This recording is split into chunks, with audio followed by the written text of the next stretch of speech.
Hello and welcome to the Precap, a Daily Show podcast where we sit down with this week's host to recap some of the latest news and preview what's coming up next. I'm Kat Radley. I'm a writer here at the show, and I'm joined today by your host this week, Ronny Chieng. Stay hydrated. This, for context, we're coming in after a week off. We had a spring break hiatus week, and what a week to not be doing shows. There is almost too much that we've missed. Yeah. So let's get into just the tip of the iceberg. Trump threatened to end the Iranian civilization casually on Truth Social. This is kind of old news, Kat. This was last week. I'm just catching us up. I know, but five things happened after this. But yes, sure. Yes, he did threaten to end civilization. I think on Easter. To be fair to him, he didn't mention what civilization. Heavily implied to be Iran. But he wants them to open the Strait of Hormuz. He did this on I keep calling it Twitter, but it's not Twitter. I know. I call everything Twitter. Yeah, everything's Twitter. We're so old now. Yeah. Fuck. He did it on Truth Social, right? So he never actually said the words. Right. He just posted it. He just posted it. Or someone posted it. Yeah. So, and then he didn't end it yet. No. So he backed out. It's still going. So I guess all's well that ends well. The civilization is still up and running. Yes. Ours is in question. Ours is looking down the barrel. Yeah. I guess that's how we do geopolitics now. We tweet about annihilating everything about our enemies, I guess, right? You're just wiping out entire cultures and civilians and wait and see if it happens. Yeah. It is weird because when we are off for work, I try to not be as engaged in the news as I am for work, to actually hang out with my family and so when I would kind of maybe every 2 days jump in to see what's going on, I was like, oh, do I have to Google, are we going to nuke Iran? I know. I was like, didn't read the news for 2 days and this is where we are right now? What did I miss? I know it and also the first reading is like maybe I'm stupid. I didn't read into nuclear threat in the first reading of the tweet. The nuclear threat came in the analysis of it, and I was like, oh yeah, I guess that's kind of, you kind of gotta be careful if you control nuclear weapons to not say you want to destroy a civilization, because people might think you want to use nukes. Yeah, if we're actually gonna take him at his word, which we shouldn't, but if we're going to. I also love that the biggest defense of Trump is don't take him at his word. Right. That's what his allies say. He's an idiot. He doesn't know what he's don't talking listen about. to the president when he says he ends it. Yeah. It's just hype. Yeah. I'm like, I don't know, let's err on the side of caution. Right. And so no bomb, no annihilation. He backed out, and then did the strait open? The strait is still in Iran's control, and now, just I think yesterday, he wants to send a U.S. naval blockade. So he wants to blockade their blockade. Right, which is, so yeah, he couldn't stop the blockade, which he caused, and so now he's going to say now he's blockading it. If anyone's cock blocking, it's going to be us. Yeah, we're going to cock block ourselves. And, on a very Trumpian level, it's actually a weird thing where I guess it kind of works culturally in the culture war. He can say no, they're not stopping us. I'm stopping us now. I'm stopping them from stopping us. Right. It is. He has this pattern where if he were to just do nothing, everything would have been fine. We would have been back where we were before if he had just done nothing. But now he's trying to accomplish what already was in existence before he did anything. Yeah, he's becoming opening the strait that was open already. Yes. That's what it I felt the same way when he first came into office, and Biden had done all this work to get the economy back up and running, and all he had to do was nothing and just let it slowly recover from the pandemic. And instead he just undid everything Biden did, and that's why the economy is suffering again. I'm like, all you had to do was nothing and take credit for it. Right. But you had to just do stuff. Yeah, you had to do stuff. And I don't know what the yeah, I don't know what I don't know. I don't know what the I don't know how he's gonna get out of this one. Yeah. But if anyone has proven that he's kind of Teflon and gets out everything, this guy is. He'll be fine. Yeah. Well, we may not be. Sure. But he'll be okay. Sure. Well, he did. So he sent in his number one guy, J.D. Vance, to do the peace talks, which also failed miserably. So one thing I was interested in is Pakistan was at the peace talks, and Pakistan's are the ones who announced the ceasefire. Yeah. If you recall, that basically ended Trump's threat. Yes. Right? Because he said, "I'm putting a deadline. If you don't open the strait, I'm going to end your civilization." And Pakistan is the one that kind of did the negotiations or hosted it and announced that we reached a ceasefire. So I don't understand enough about why. I'm glad they did it, but why would they bail out? I think this J.D. Vance's was to kind of like finalize the peace plan and look into how we would reopen the strait and actually like end everything. Yeah. And they couldn't come to an agreement, which is why now they're like fighting over who is still controlling the strait. Okay. Is from what my understanding. Okay. Well, thank you, Pakistan, I guess. Pakistan is really helping the U.S. doing some save big work face. in this. Yeah. I mean, okay, to be fair, maybe they genuinely thought that Trump might destroy everything. So they were like, okay, we got to stop this. And I think they're also like, Israel is still attacking Lebanon, which was also supposed to be part of the peace plan. That's also... Don't forget, Israel's also involved in this. It's a very tenuous ceasefire. Yeah. We're not going to solve peace in the Middle East. We're not solving peace in the Middle East on this one. No. Well, we'll do better than Trump and Vance will. So that's where we are right now.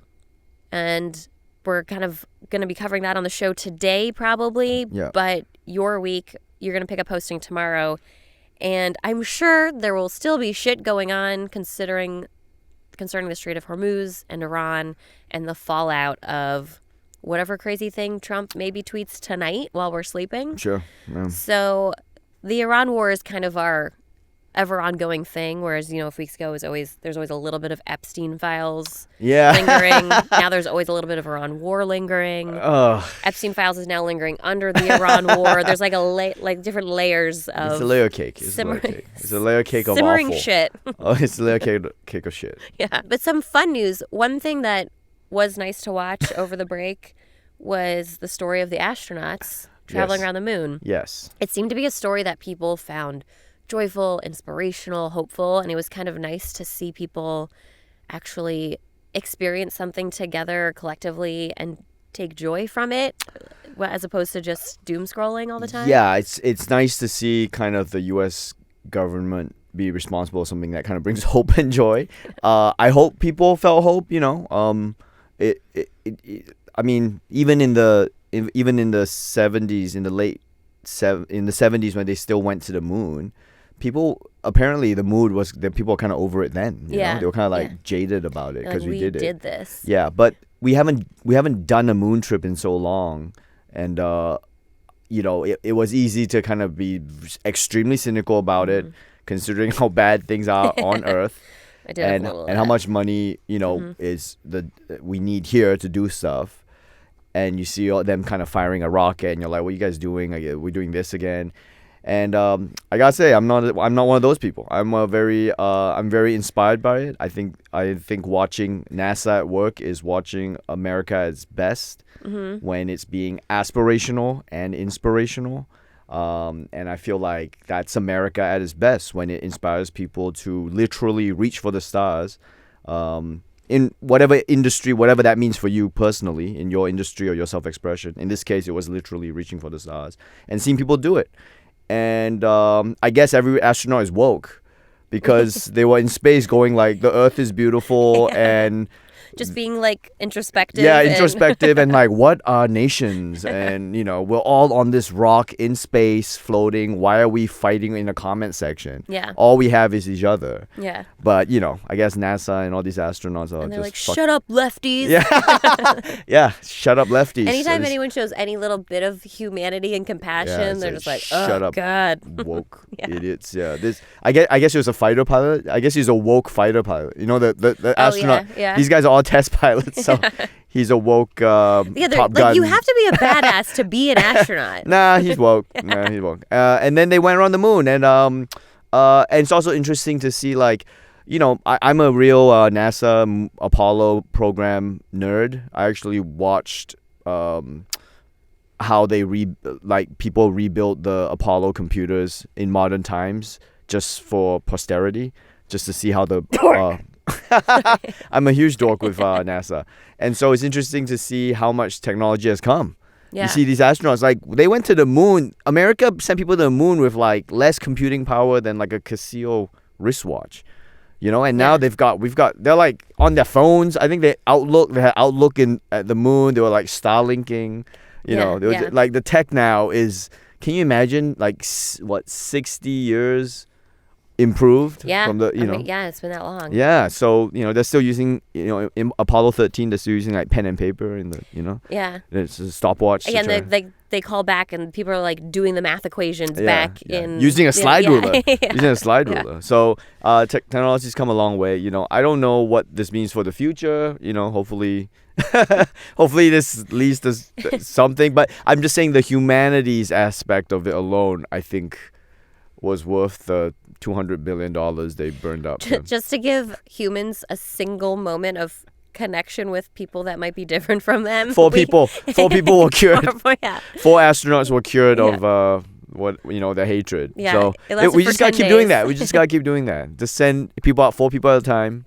Eventually we'll get to everyone on Earth. And I unfortunately was kind of one of the cynical people, because I do have the thought, I'm like, well, we're destroying Earth, and like, why not spend the time and resources and money into like keeping the planet we are living on alive instead of going into space. But if they can get the technology to maybe, like, if they can just pretend it's safe for like the billionaires to be like, I want to go to space, just shoot them into space. Oh, right. And then submarine them, Titanic and submarine. Be like, oh my god, whoops, we don't know how to get you home. home. Whoops, sorry guys. I let me quote some former president, some guy, I think his name was Obama. He said something like, we have the technical means to solve a lot of the problems we're facing. A lot of the issues we have are political. Yeah.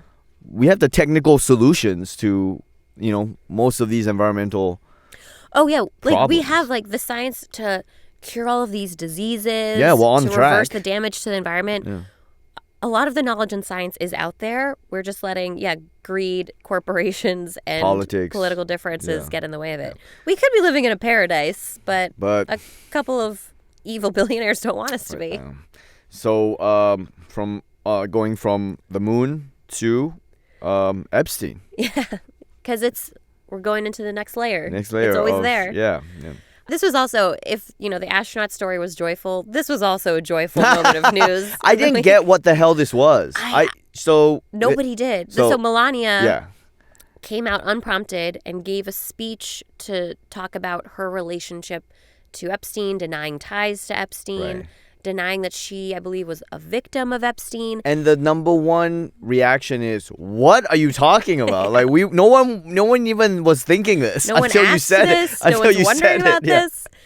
And it was such a formal speech too, which she doesn't normally do. Right. She made a big deal out of it. Right. Which of course just led everyone to asking more questions. Right. Be like, okay, well now we want to talk about it. What the hell is going on? So I really hope this does lead to some juice. There are stories about, there's, I want to say, a guy from Colombia who asked Trump to deport his wife so he could get custody of his kids. Yeah, that guy. And the wife that was deported knows Melania from their modeling days. Sure. And so she has a lot of dirt. And so as retribution, she was like, all right, well, I'm going to spill all the beans because fuck you guys. So that's kind of the internet theory of what's behind all this. Sure. As usual, very sunshines and rainbows. In the Trump world, everything is very just above the board and positive. Not dark at all. And so she made this speech, and now we all like, what's going on? Now we're just waiting. And this is classic, like, how people, when you talk to civilians who aren't comics or, maybe even not in show business, like, they don't know how to, they overreact to other people overreacting. Mm-hmm. So like 5 people overreact to you, and then you as the performer, you start overreacting to them. Yeah. Because you're not a professional. Yeah. You know what I mean? And so this to me just reeks of that. It's like what happens when like a Karen is able to like have a press conference, basically. Yeah. Because it's like, what are you telling us about this stupid? This sounds like some kind of WhatsApp gossip, and then you're like, no, I need to clear the air in front of the whole world, and we're like, okay. And I wonder who on her team was like, yes, this is a good idea, let's do this. Well, that's what I'm saying. This reeks of everyone saying you don't have to do this, and her going, no, this is the right thing to do. Sunshine is the best disinfectant. And then people are like, nah, you're misreading this whole situation. Because obviously no one would.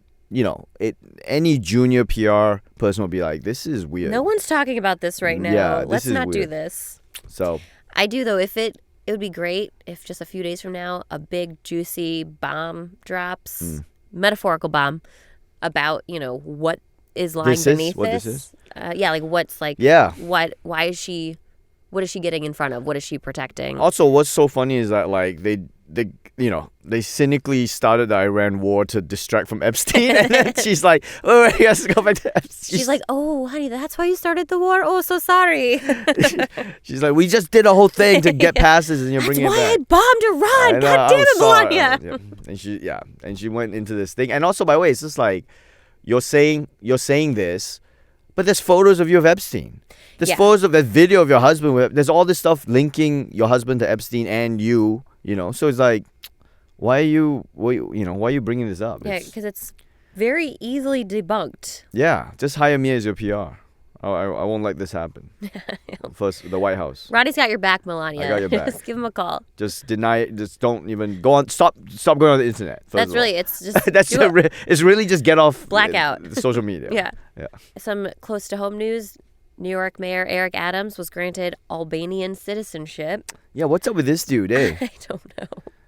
It's so fun to watch. I don't know if you've been following Zoran, and he's been posting a lot on social media. Okay. He just did, I think it was either on Easter or it's marking his first 100 days. Yeah. His first 100 days in office, he walked throughout the city just saying hi to people. Oh, cool. And so it was videotaped and everyone was just so excited to meet him. Sure. And he's just being a regular guy, meeting, the constituents of New York. Okay. And he's really getting shit done. Okay. And then you're like, yeah, what is Eric Adams up to? Oh, he's moving to Albania for legal protection. I don't know. What is this? I mean, I'm in favor of being a citizen of the world. Yeah.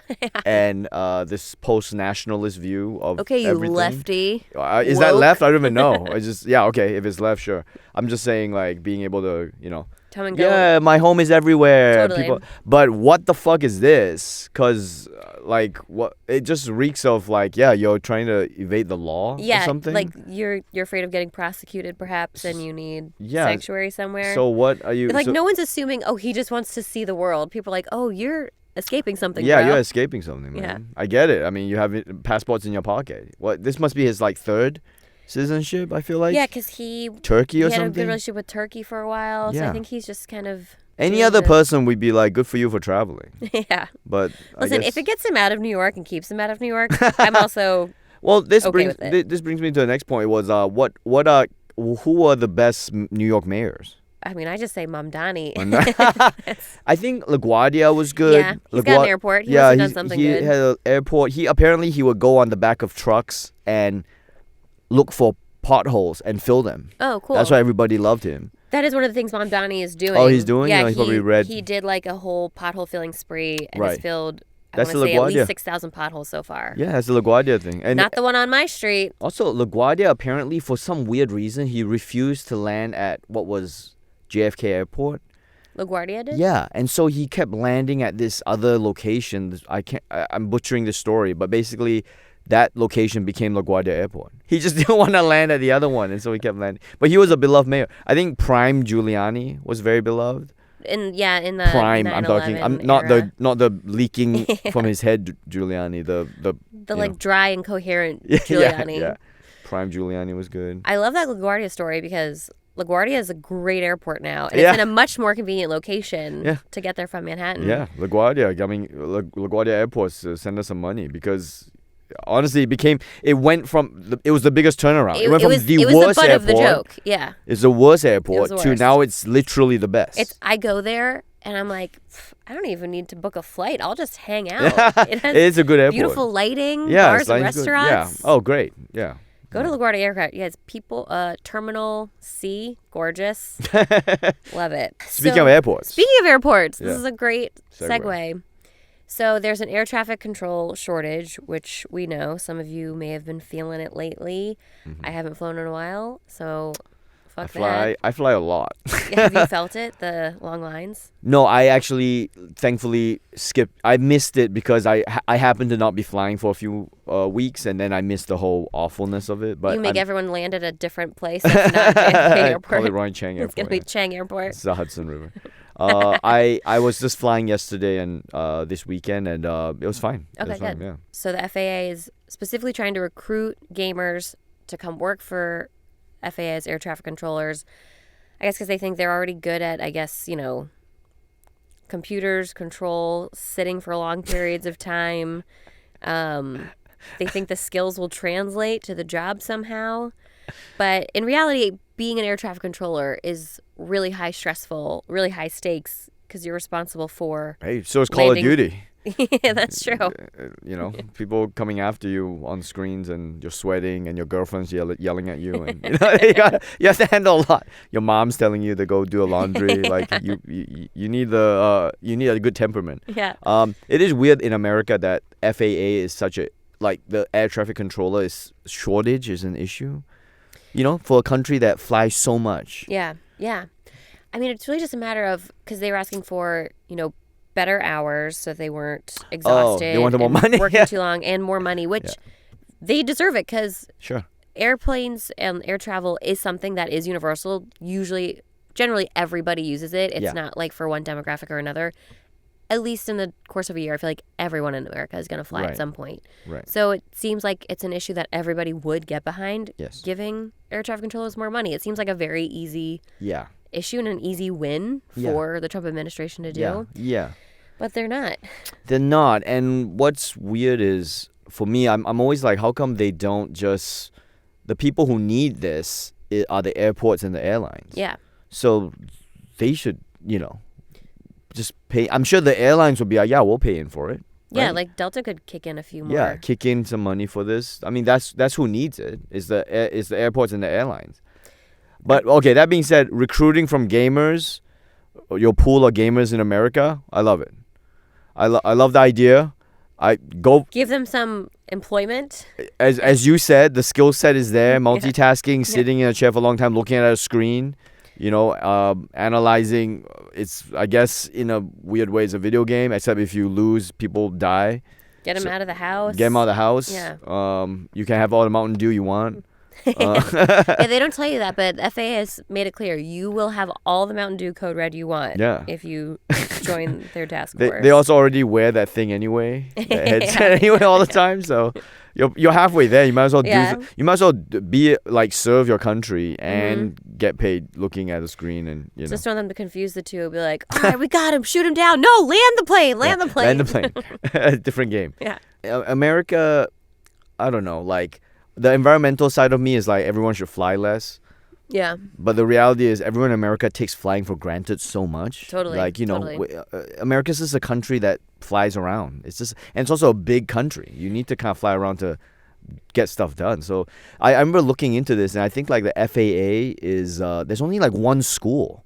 And really? Yeah, there's one school, and then they're trying to make it a college program, but there's only one college that's kind of trying to do that. So that is wild because air travel is kind of necessary to live in America, assuming you, I have family in California, I have to fly to go It's see very them. first world to be like this, by the way. No other country is this dependent on, flying, but I think, but this is a big country. It stretches from, Atlantic to Pacific, so, you need it. Our country's too big for lots of reasons. This is one of them. This is one, Also disgraceful, the country that invented flying. We can't figure out the freaking air traffic control. It is crazy. We're the guys who invented it. Come on. You're telling me we can go to the moon and we can't freaking tell a plane when to land on the ground? Yeah. Guys. Or make you not wait 6 hours to go to Albany? That's Ronny Chieng solving America's problems. We can go to the moon. That's my thing in America now. Guys, we can go to the moon. We can freaking cut this TSA line in half, okay? So some things that will probably pop up this week while you're hosting, just kind of overnight, this battle, this little beef between President Trump and Pope Leo has started to come to the surface, where Trump has spoken out, talked shit about him. He's fighting back. Yeah. Trump posted an AI picture of him as Jesus. Yep. This is something that might develop throughout the week. Oh, it could end tonight. When he tweets something else. But Pope versus Trump, this is what they should be doing at UFC White House. Let him fight the Pope. This is the fight I want to see, because Trump versus the Pope is a good matchup. Like the representative of Jesus on earth, but versus I guess the Antichrist. Who doesn't want to see that?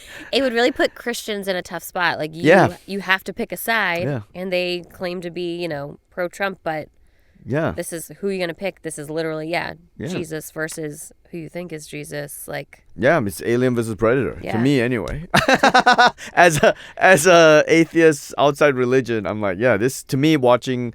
This is like, a strong voice for reasonableness on the right versus we know what Trump is.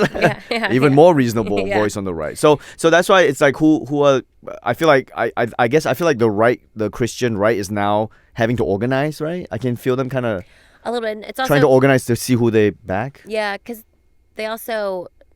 A lot of the Christian right, they're not Catholics, so they don't really connect to the Pope the way other Christians do. Yeah. But I can't imagine that they would still go against the Pope. Like, you can't root against the Pope in this. Especially fight. When we see what the Pope is saying. Yeah. He's not even saying anything that's like, remotely violent or anything. He didn't even address Trump. He just was like, peace on earth, please. Yeah. That's, as a former Catholic, I'm currently atheist as well. But as a former Catholic, that is kind of the only issue that Catholics got right, was their stance on the poor and on immigrants.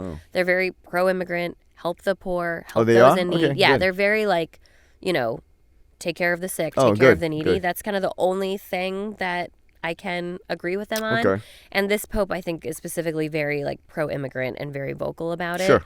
So naturally, he and Trump are not going to get along. Yeah. What's also interesting is that this is not this. Is this the first American Pope? Yes. So that's the other thing about this, is that he gets it. Yeah. Leo knows what's up. He's Pope like, I'm Leo. from Chicago, motherfucker. Yeah. He's like, he's the perfect guy to like, Tai Chi this energy from Trump, because he knows where it's coming from and what the vibe is. Yeah. He's like, I get this. And he's just totally Tai Chiing it. So. It throws you when you hear him talk and he has the American accent. I'm like, oh, okay, I was expecting, No, he has a Chicago accent. Yeah. My friends and I over the weekend, we like got together for dinner. We were just talking about like who should run in 2028, like who can be the president. And one of them was like, the Pope. Oh. The Pope could run for president. And I was like, fuck, that's actually a really good idea. Oh, he might be the only person who could beat him. He's American. I didn't even think about that. It's, it's not, there's no rule that says he can't, Right. Like, there's no rule that says dogs can't play basketball. So I'm like, oh my God, the Pope should run for president. That's very interesting. Right? I wonder if he has U.S. citizenship still. And I wonder if, I don't think there's anything in the Constitution that says you can't be a citizen of another country and still be president. Right. Of, Or like technically the leader of another country, because he is the leader of Vatican City. Yeah, there's nothing in the Constitution that says that, I think. But he could just fake an 11th commandment, be like, oh no, I heard from God, I got an 11th commandment, it's all good. Wow, okay, yeah, that's a good Isn't fight. it such a good idea? It's not my idea. My friend told me about it, but I was like, that's the answer. I'll hold off on endorsing that, but it is an interesting idea. I'll give you that. And also, again, this goes back to what I was saying. This is a good fight because this is a good matchup. Yes. There's no, like, I think the Catholic Church is the equal of, of whatever incoming from Trump. It's not like he's punching down on this. Yeah. So, he's a power player, and they literally disagree in every way, shape, and form. Yeah.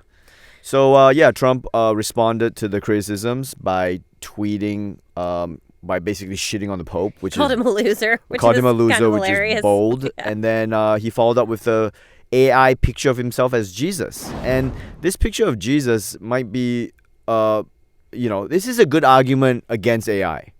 Yeah. Right here. If someone can just do this and, just... Because someone might think it's real, guys. Can we get some art people like Jerry Saltz or something to analyze what, is this good art? There's a lot going on because you got an eagle, you've got soldiers, what looks like a devil eagles angel. Flying with fighter Top Gun is Tom Cruise in Top Gun Maverick, and then there's the devil. That thing in the middle. There's something going on in the middle that's like floating, shadowy characters. You got a nurse from the 1940s? There's a 1940s nurse. The Statue of Liberty made it. New York represent. Yep. Then there's an older soldier. Or is that a farmer? That's a farmer. Could be a farmer / I think that's just veteran. a J6 guy. J6 guy. Yeah.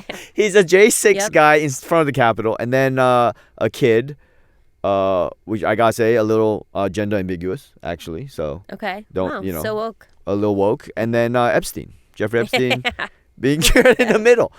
No, that's him erasing his memory.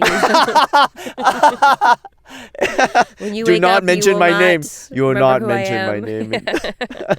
Yeah, there's a lot going on here. So, but all very presidential at the end of the day. At the end of the day. Thank you for truthing this. I don't like to base reality off of what I see on the internet because I feel like it gets the vibe wrong a lot due to interference. But I will say I think the Christians and the MAGA people whom I do follow, I think they are saying this is bad, don't desecrate the image of Jesus and don't I guess why are you fighting the Pope? But most importantly, don't desecrate the image. That's a big one. But they also they're doing it this is wrong, guys. Anyway. Yeah, but will it actually change? Right, that's how they a vote vibe. or what they do. Yeah. Versus the fury that they would have if, let's say, if I did something like that, or if someone else. Oh, they'd come at you. Right, if someone they hated did it, and so I guess to me that's the intellectual dishonesty, right? That totally. you're not objectively looking at the facts of what's going on. You're just kind of basing it off of your tribe or not your tribe, and so anyway. Yeah, I think objectively, anyone who claims to be Christian should not be supporting really anything he's doing right now. Objectively, you're Christian. Isn't it fair to say you maybe don't be supporting a guy who's painting images of himself as Jesus and telling the Pope he's a loser because the Pope said, please have peace on earth. You know, objectively, but maybe I'm not Christian, so I don't know. Yeah. Okay. And that's Buddha. not even the worst things. Yeah. We need more Buddhism in America. Is really what I would do that over literally anything else. Sure. Yeah. Oh, also coming up this week. So it's going to be tax day. Okay. I think on Wednesday while you're hosting. And great, everyone's favorite day. It is interesting because there is a big movement this year of people saying they're not going to pay their taxes out of protest because of what their tax dollars are being used for, mostly the war in Iran. Yeah. And I'm always looking for ways to protest or boycott because I feel personally, I think our economic power is the best chance we have at fighting back, even though it's not really being used very effectively right now. No, unfortunately. Yeah. But I will admit I did pay my taxes this year because I have a family and I don't want to go to jail or give them a reason to put me on the list. Right. I think being associated, No, you did the right thing. Yeah. Don't feel guilty about following the law and paying taxes. I do, though. No, pay taxes. I don't know. I have this bit in my last special about how everyone, if you're right wing, you tend to code as very patriotic and loving your country, but then you also code as hating to pay tax. Mm-hmm. And I was like, if you love your country, wouldn't you want to pay tax to your country? You want your country to be poor? Did you pay your taxes? Oh hell, fuck yeah! Are you kidding me? Are you fucking kidding me? They'd come after you immediately. Bro, no, I gotta be airtight. You just got your citizenship. I overpaid. Now you can't pay taxes. Yeah, I voluntarily overpay. Do you expect to get that money back? No. So now we've reached the point in the podcast where we do a daily show and tell. It's something that we talk about. Doesn't have to be politics or news related. Something we've watched, read, listened to, been talking about, arguing about. Just something that's been on our minds lately. So, Ronny, do you have a fun daily show and tell? I went to Rochester this weekend to do shows. Yeah. I had no expectations, and Rochester was empty. The city was empty. The shows were full. Was everyone at the show? The city looked empty, and then the show was full. Like 2,000 people. And very charming city. And I went up there, and not dilapidated, but just empty. Just empty, like buildings abandoned, but not in good shape. Not broken down, but no homeless people, no drug users. It would just look empty. And I went to a bookstore. I got a book about the 92 presidential election, which was interesting. Recapping that very instrumental election in American history, 1992, Bill Clinton defeating Bush. Yeah. At a very interesting time. Did you already read the book too? No, I haven't read it yet, but I knew the history of it. But this was written by people on the ground, so I've been reading that book. I think it's the Quest series. It's by Newsweek. It was by a group of journalists who were covering the presidential election at the time. Cool. And it's written very interesting. If you're a political junkie, it's an interesting book. It's thick though. It is a bit of a thick book. It's thick. It's thick. It's one of the thick ones. And then next to the bookstore was a cigar bar, which you don't really see anymore. Yeah. Because it's illegal to smoke indoors. So most people, they got the license like 50 years ago or something. This was this guy. He got the license 50 years ago. I went inside and I just had a cigar with this dude, the owner. It's me and him in this bar at like 4 p.m. in the afternoon. Nicest guy. And that's so fun. Yeah, and it was super fun. And he told me about the comics he liked. The guy was like 60, so all his references were like, you see Jackie Mason? I'm like, yeah, I know of him, but You're like, not recently. Yeah, not recently, but I know of him. And he anyway, my point to all this is that in America, talking to people face to face will renew your faith in the country and the people. Don't judge everything by the comment section. Or your algorithm. I think talking to people face to face is often the cure for a lot of I think what is ailing us right now. That is nice that you take the time when you're on the road to actually do that. Go out and explore the community and meet some people. Yeah, I don't know. I make it a point to walk around the city before the show just to get a vibe of it. Also because I genuinely like exploring America. I want to see what it's about. Yeah. And my conclusion is that there is no one in America. It's just New York and LA. I mean, every other city I've been to is empty. It really, especially when you live in New York and then you go visit, like, I would do the same thing when I'm on the road. I would want to try to explore. I think the one time I did a show and went to Nashville, I booked myself a walking tour, like, on that Sunday to, like, do a walking tour of the city. Yeah. And there were people out, but it's just nowhere near compared to... You remember when we do road shows, Daily Show road shows, and we'll go to, like, Milwaukee or something? And we're in Milwaukee. A major American city. Yeah. You're walking around like there is no one here. Yeah. You like go to a restaurant for like brunch. Yeah. And they're like, yeah, we have a table right here. You're like, oh, you do? Okay. Yeah, I know. And so I'm just like, Rochester, like, hey, this isn't wokey woke, whatever. Immigration reform, get people in, have a system to get people in, blah, blah, blah. I'm just saying like, people can fit in Rochester. Okay, there's a lot of space in Rochester, New York, and I think they need people to rent these buildings. So let's get in some. There's room for people here. Yeah. If you're immigrating here, start at Rochester. Yeah, there's a lovely vacant building apparently in good There's shape. many vacant buildings. There's quite a few vacant buildings, and lots of sidewalk space. I'd say my show and tell. I've been trying to stimulate my brain. I've started reading the complete works of Dostoevsky. Oh, shoot. I'm just kidding. No, I'm not. Oh. I'm watching The Traitors. The opposite. I have recently discovered, everyone's talking about The Traitors. I know, like, I'm a huge Alan Cumming fan. I should have watched it long ago.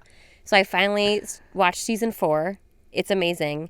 And then one of our fellow writers here, Lily, was like, watch Australia season 1. So actually I wanted to tell you this. Oh. So the Australia Traitors season 1, I'm currently watching that and it's really good. Oh. So what makes it good? It's not celebrities, it's real people. Oh, okay. So they just kind of plucked regular people. It's a nice little sample of, I'm assuming, the Australian citizens. Are you sure they want celebrities or just people you don't know? Yeah, celebrities Australian celebrities you didn't know. No. I mean, I wouldn't know if they are Australian celebrities, but I'm pretty sure it's just real people. Okay. And it is very entertaining. Okay. So if there's anyone out there who has yet to watch The Traitors, and I'm not like a reality show person, I don't watch reality TV. Really? Okay. I kind of think it's a waste of time. But I watched this one. I was like, okay, this is good shit. Okay.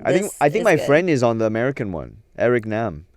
Which the Korean season? guy. The Korean. Oh, Eric. Yeah, yes. Eric. Ooh, I don't want to give anything away. Yeah, I think he had a good run. He run. played a pretty pivotal role. He's a singer-songwriter. Singer-songwriter. He's a great singer-songwriter. Oh, dude, you should watch his season because he makes it pretty far, and he has a pretty key kind of plot point in. Well, you kind of just spoiled it.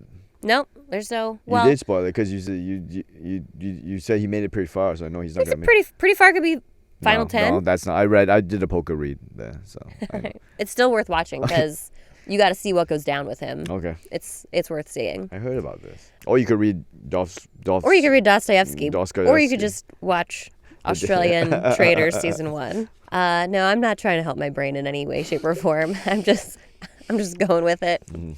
Okay, that's all the time we have for the pre-cap. I'm Kat Radley. Catch Ronny Chieng hosting The Daily Show this week on Comedy Central, Paramount Plus, and right here in podcast form on The Daily Show Ears Edition. Thanks, guys. Explore more shows from The Daily Show podcast universe by searching The Daily Show wherever you get your podcasts. Watch The Daily Show weeknights at 11, 10 Central on Comedy Central, and stream full episodes anytime on Paramount Plus. This has been a Comedy Central podcast.